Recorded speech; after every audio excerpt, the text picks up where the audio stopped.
अस्सलाम वालेकुम। आप में से हर स्टूडेंट के जहन में एक सवाल पैदा होता है कि सोशल बिहेवियर और लॉ एंड एथिक्स की बुक में से किस तरह के सवाल आते हैं। जो आपके एनुअल एग्ज़ाम होते हैं उसमें किस तरह के सवाल आते हैं। और बल्कि बहुत से स्टूडेंट्स को तो फार्माकोलॉजी से भी ज़्यादा मुश्किल जो बुक लगती है वो है social behaviour, law and ethics. तो आज हम देखेंगे कि लॉ एंड एथिक्स और सोशल बिहेवियर के अंदर से और ख़ुसूसन आपके लॉ के पोर्शन के अंदर से कितने सवाल आए हैं और क्या वो रिपीट हुए हैं या उनका क्या सीन है। तो देखते हैं हम सबसे पहले। बेसिकली आपकी बुक ये जैसे आपने फर्स्ट ईयर में देखी थी अपनी एनाटॉमी फिजियोलॉजी के दो बुक्स कंबाइन थी, ऐसे ये भी दो बुक्स कंबाइन है आपकी। तो इसको हमने दो हिस्सों में तकसीम किया है। सोशल बिहेवियर है सबसे पहले, इसके बाद है लॉ एंड एथिक्स। तो सबसे पहले सोशल बिहेवियर, इसके हम देखते हैं कि किस तरह के सवाल आए हैं इसके अंदर से। तो व्हाट इज़ कम्युनिकेशन है, इसकी इंपॉर्टेंस लिखनी है आपने। तो ये सिंपल सादा, लेकिन आपने इसको अपनी वर्डिंग के अंदर लिखना है। जो बुक में लिखा हुआ है वो इतना अच्छा नहीं लिखा हुआ कि आप उसको कॉपी पेस्ट कर दें। तो इसको आपने इंटरनेट से आप इसका मटेरियल ढूंढेंगे और इसको उस हिसाब से लिखना अपने। ये आपके पास एक दफ़ा आ चुका है। इसके बाद है हेरिडिटरी कल्चर, ये दो दफ़ा रिपीट हो चुका है आपके पास। इसमें भी आपने मॉडिफिकेशन करनी है, आपकी बुक में इतना अच्छा नहीं लिखा हुआ। इन्वायरमेंटल इन्फ्लुएंस और मेंटल हेल्थ है, ये एक दफ़ा आ चुका है। एक दफ़ा ये दोनों कंबाइन आए थे, जबकि एक दफ़ा सिर्फ हेरिडिटरी कल्चर आया था। इसके बाद है mental health and applied psychology. इसके बाद है बिहेवियर साइंस और इसकी कैटेगरीज और प्रिंसिपल। तो एक दफ़ा कैटेगरी पूछी, एक दफ़ा प्रिंसिपल, इस दफ़ा इस तरह ये दो दफ़ा रिपीट हुआ है आपके पास। डेवलपमेंटल स्टेजेस ऑफ लाइफ आपके पास मोस्ट इंपॉर्टेंट, तीन दफ़ा रिपीट हुआ है। अप्लाइड साइकोलॉजी कॉन्सेप्ट है, दो दफ़ा रिपीट हुआ है। और difference between verbal and non verbal communication. तो अगर आप ये सीरीज़ मेरी स्टार्ट से देख रहे हैं तो मैंने बताया कि डिफरेंस का जब भी वो कहे एग्जामिनर तो आपने उसको दरमियान में लाइन लगा के लिखना है। तो ये पॉइंट्स की फॉर्म में आपने लिखना है इसको। इस तरीके से आप इसको सॉल्व करेंगे। तो ये आपके सोशल बिहेवियर के अंदर से आपके दो सवाल आएंगे बेसिकली, जो 10 नंबर के होंगे। और 10 नंबर के आपके इसके अंदर से एमसीक्यूज आएंगे। तो ये बिल्कुल शॉर्ट सा पोर्शन है आपके पास।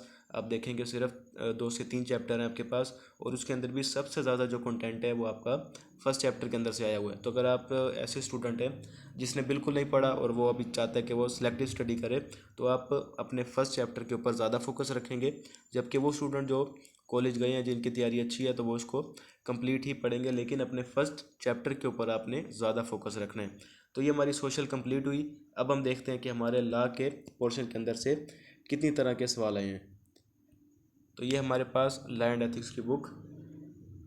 इसमें बहुत ज़्यादा स्टूडेंट ये सोचते हैं कि शायद लॉ के पोर्शन में से ही सवाल आता है, बाकी इधर उधर से कोई नहीं आता। हमें लॉ को अच्छे तरीके से तैयार करना होगा। और कॉलेज वाले भी ये फोकस करवाते हैं कि आपने लॉ को लाजमी याद करना है, वो लॉ के बाकायदा टेस्ट लेते हैं। लेकिन ये जो पास पेपर क्वेश्चन है वो ऐसी कोई भी इतनी वो शो नहीं कर रहे कि आपने उसको लाजमी तौर पर देखना है। आप उसको एज आप चॉइस भी छोड़ सकते हैं, चॉइस होती नहीं है, लेकिन आप उसको, अगर आपकी इतनी अच्छी तैयारी नहीं है तो आप उसको छोड़ सकते हैं। क्योंकि अगर आप सिर्फ उस पर फोकस करेंगे तो आप बाकी बुक्स को भूल जाएंगे। इसी तरह आप इसमें देखेंगे जो सबसे ज़्यादा सवाल वैसे जो रिपीट हो रहे हैं आपके पास पेपर के अंदर, जिस बुक के अंदर से आपके सबसे ज़्यादा सवाल रिपीट हुए हैं वो आपकी social behaviour, law and ethics ही है। इसके अंदर से आपके सबसे ज़्यादा सवाल रिपीट हुए हैं। और अगर आप ये पूछें कि आपके जहन में अगर ये सवाल है कि जो पास पेपर क्वेश्चन की जो फाइल्स बनी हैं इसके पीछे ये वजह क्या बनी, तो वजह यही बनी थी कि जो आपके सोशल बिहेवियर और लॉ एंड एथिक्स की बुक है कि स्टूडेंट ये सोचते हैं कि पता नहीं कितने सवाल आते हैं इसके अंदर से और हम लॉ को याद करें या ना करें या छोड़ दें। तो ये सबूत के साथ आपके सामने है कि अगर आप उसे छोड़ना चाहें तो आप उसे छोड़ सकते हैं। आप उसे छोड़ के आप बाकी चीज़ों पे अपना ज़्यादा फोकस रखेंगे, क्योंकि उसके आने की परसेंटेज बहुत ही कम है। अब हमारे पास पहला सवाल है लीगल गाइडलाइन फॉर फार्मासिस्ट, इस तरीके से, या फिर फार्मेसी टेक्नीशियन। ये 4 दफ़ा रिपीट हो गया आपके पास, यानी कि 4 पेपर्स के अंदर आपके ये सवाल आ चुके हैं। इसके बाद प्रोविंशियल क्वालिटी कंट्रोल बोर्ड है। ये आपका जो आपका पंजाब ड्रग रूल है 2007 वाला, आपने वहाँ से उठा के इस एग्जामिनर ने दिया है तो आपने ये वो वाला लिखना है। जबकि ये आया भी आपके जो पुराने पेपर थे उसके अंदर आया, जो रिसेंट आपके पेपर हुए हैं उनके अंदर नहीं आया।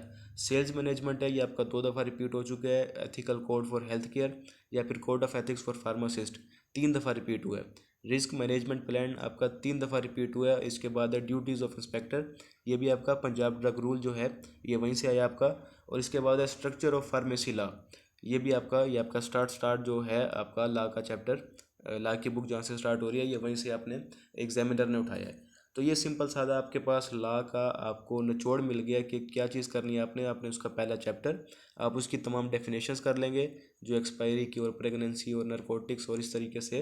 और इसके बाद जो एंड के उसके चैप्टर हैं जैसे रिस्क मैनेजमेंट प्लान है, एडवर्टाइजिंग वगैरह, इन तमाम को आपने अच्छे तरीके से देखना है और इसी से ही आपका मेजर पोर्शन कवर हो जाएगा। लॉ के अंदर से कोई भी लॉ या कोई सेक्शन इस तरह के आने का चांस बहुत ही कम है। मोस्टली उसके अंदर से एमसीक्यूज बनते हैं, तो आपने उसको एमसीक्यूज के वाले से उसकी तैयारी अच्छी रखनी है अपनी।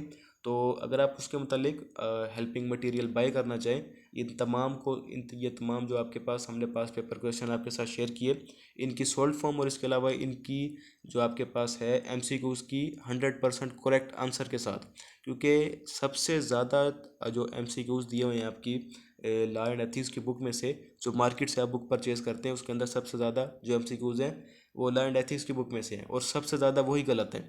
तो अगर आप याद ही गलत करेंगे तो पेपर में क्या करेंगे। तो अगर आप वो बाय करना चाहें, आप डिस्क्रिप्शन में नंबर मौजूद है, आप उसे बाय कर सकते हैं। और अगर आपने व्हाट्सएप ग्रुप को लाजमी तौर पे ज्वाइन करना है और डिस्क्रिप्शन के अंदर लिंक मौजूद है, आप उसको वहाँ से ज्वाइन करेंगे लाजमी तौर पे। तो मिलते हैं नेक्स्ट वीडियो में, चैनल सब्सक्राइब कर लें। अल्लाह हाफिज़।